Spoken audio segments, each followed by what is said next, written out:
Bonsoir, Fabienne Fiora de Ferry, pour la pensée du soir. La puissance d'être soi, le 2 mai 2023. La puissance d'être soi, l'épanouissement de soi, commence par affirmer qui nous sommes, avec nos qualités, nos défauts. Certains parleront de force de caractère. Personnellement, je vais vous parler de puissance intérieure. Se connaître. Se connaître, c'est reconnaître ses pensées, ses paroles, ses actes, ses valeurs. La complexité de notre être et d'en prendre pleinement conscience pour au final harmoniser l'ensemble.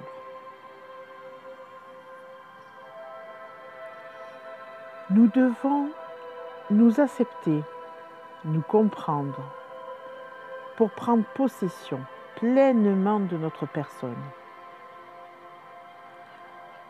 afin de nous imposer tels que nous sommes et non pas être comme les autres le voudraient.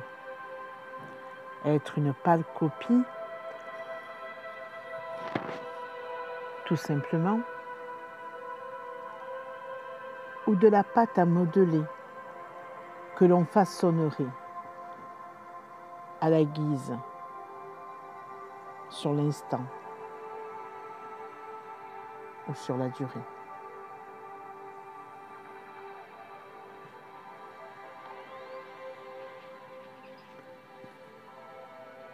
Nous sommes tous différents et bien heureusement.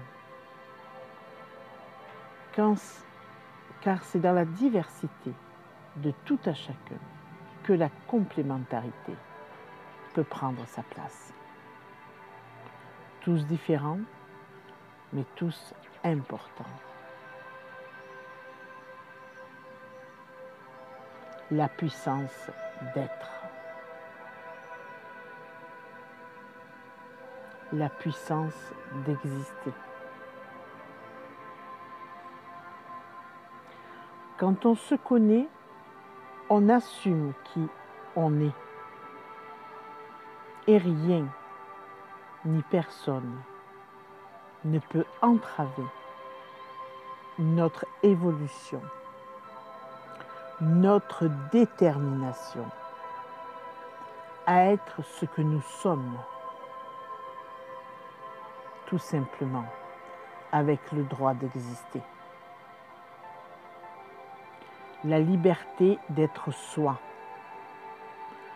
prouve uniquement que nous avons pris conscience de notre puissance intérieure.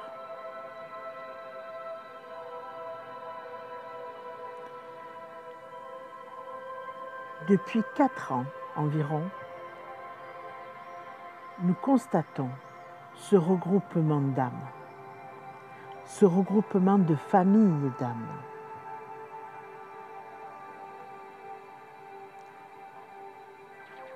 Quand on est dans sa famille d'âmes, que l'on s'entoure de personnes de la même famille d'âmes, nous ressentons une force supplémentaire ou complémentaire qui vient renforcer cette puissance intérieure.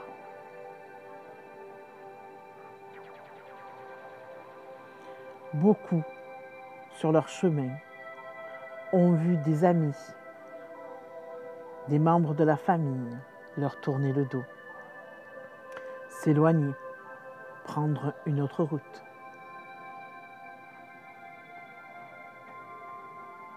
Parce qu'ils ne faisaient pas partie, justement, de la même famille d'âmes.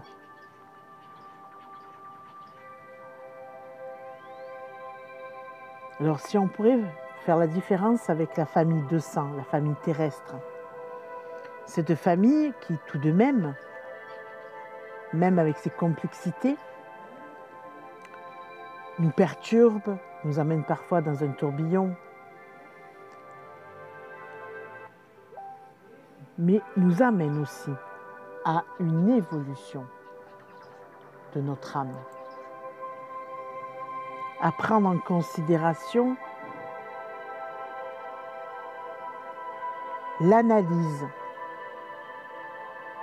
des obstacles rencontrés, des épreuves à surmonter.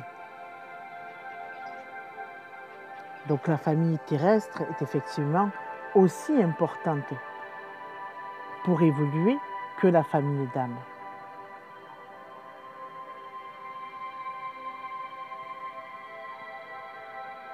Et elle nous aide aussi à nous construire intérieurement, à nous découvrir, à nous apprendre nos limites, à ce que nous pouvons accepter et ne pas accepter. Céder le passage ou ne plus le céder.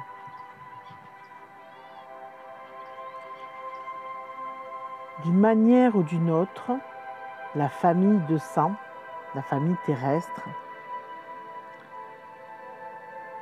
nous permet d'évoluer. Et la famille d'âme nous permet également d'évoluer, mais nous donne une force supplémentaire pour nous surpasser dans les émotions, physiquement, psychologiquement, pour atteindre tous nos objectifs, nous remettre en question, toujours échanger, ne pas s'offusquer, ne pas se braquer, car échanger, c'est pouvoir apporter des éléments pour que l'autre se construise et évolue, et recevoir de nouvelles informations pour nous remettre en question et nous aussi évoluer. En revanche, la puissance d'être soi, cette puissance intérieure, nous permet également de faire barrage aux personnes qui voudraient venir troubler notre quiétude, notre paix intérieure.